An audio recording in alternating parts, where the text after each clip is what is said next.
Christian बीवी और मुस्लिम शौहर। शौहर और बीवी रात सोए हुए थे कि अचानक शौहर की आंख खुलने पर उसने देखा कि बीवी चुपके चुपके मोबाइल में कुछ देख रही है।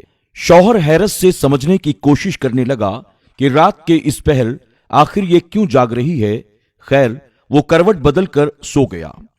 असद एक मुसलमान लड़का था जबकि सोनिया क्रिश्चियन लड़की थी। दोनों को एक दूसरे से मोहब्बत हो गई, इसलिए फैमिली के अगेंस्ट जाकर दोनों ने शादी कर ली। अब इनकी शादी को 2 साल का अरसा गुजर चुका था। असद एक नेक और शरीफ मुसलमान था और अपनी शादी अच्छे से निभा रहा था। अगली रात असद ने फिर से देखा सोनिया मोबाइल देख रही है और चुपके चुपके रो रही है। असद खामोशी से लेटा रहा और यह सोचता रहा कि आखिर इसको कौन सी बात परेशान कर रही है। मुमकिन है अपने पेरेंट्स और अपनी फैमिली को याद करके रो रही होगी। अगले रोज फिर से यही सब कुछ हुआ। सोनिया मोबाइल की टॉर्च ऑन कर रही थी और फिर असद के पास वाला ड्रॉवर खोलने लगी। फिर उसने उसमें से कुछ निकाला और अपने दुपट्टे में लपेटकर बाहर की तरफ चली गई। आज तो असद को बहुत ताज्जुब हुआ। वो कुछ देर तो लेटा सोचता रहा कि आखिर मामला क्या है। सोनिया अजीबोगरीब हरकतें आखिर क्यों कर रही है। इतने में सोनिया के धीरे धीरे बोलने की कुछ आवाजें बाहर से आने लगीं। अब असद तजस्सुस के मारे बिस्तर से उठा और आवाज का ताकुब करने लगा। दूर से सोनिया बैठी हुई नजर आई जो ड्राइंग रूम में गर्दन झुकाए कुछ कर रही थी।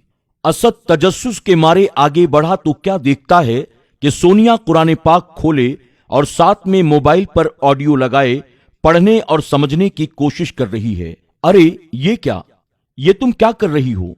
खुशी और हैरत से असद बोल उठा। सोनिया कुछ घबरा गई। वो मैं कुरान समझने की कोशिश कर रही हूं। असद मुतमईन सा गौर से उसको देखता रहा और फिर बोला, रात के इस वक्त? सोनिया बोली, जी, असल में इस वक्त खामोशी होती है ना, और सुकून भी, तो ज्यादा अच्छे से बात समझ में आती है।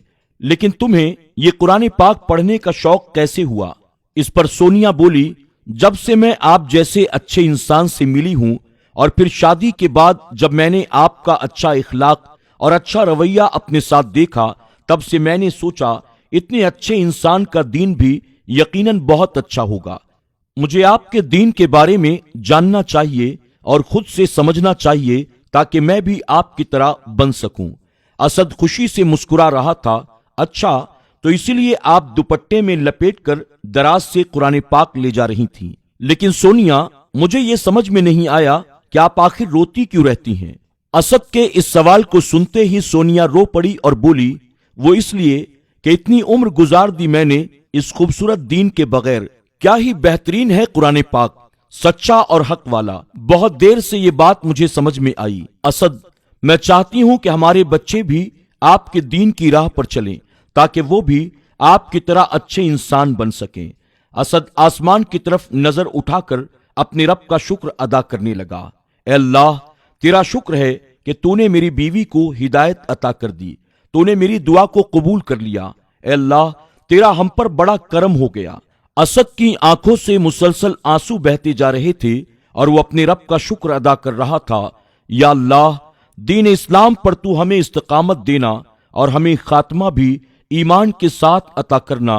फिर वो खुशी खुशी सोनिया की मदद करने लगा, उसको कुरान पढ़ाने और समझाने लगा। सोनिया गौर से समझने की कोशिश करने लगी और इस तरह से एक बोझ जो दोनों के दिलों पर था वो हमेशा के लिए दूर हो गया। यकीनन मेरी फैमिली को भी अब कोई ऐतराज नहीं होगा मेरी शादी से, वो ये सोचने लगा और दिल ही दिल में मुस्कुराने लगा। सुभान अल्लाह। दोस्तों, उम्मीद करते हैं कि आज की हमारी ये वीडियो आपको जरूर पसंद आई होगी। इस खूबसूरत कहानी के बारे में आपकी क्या राय है, कमेंट बॉक्स में जाकर जरूर कमेंट करें। آپ کے کمنٹس کے ذریعے ہماری حوصلہ افزائی ہوتی ہے اور اس طرح کے ویڈیوز بنانے کا ہمارے اندر مزید جذبہ پیدا ہوتا ہے۔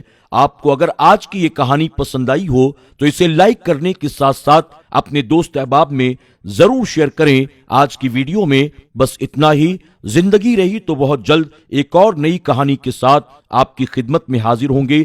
تب تک کے لیے ہماری پوری ٹیم کو اجازت دیں۔ اپنا اور اپنوں کا خوب خیال رکھیں۔ اللہ سب کو اپنا حفظ و امان عطا فرمائے۔ اللہ حافظ۔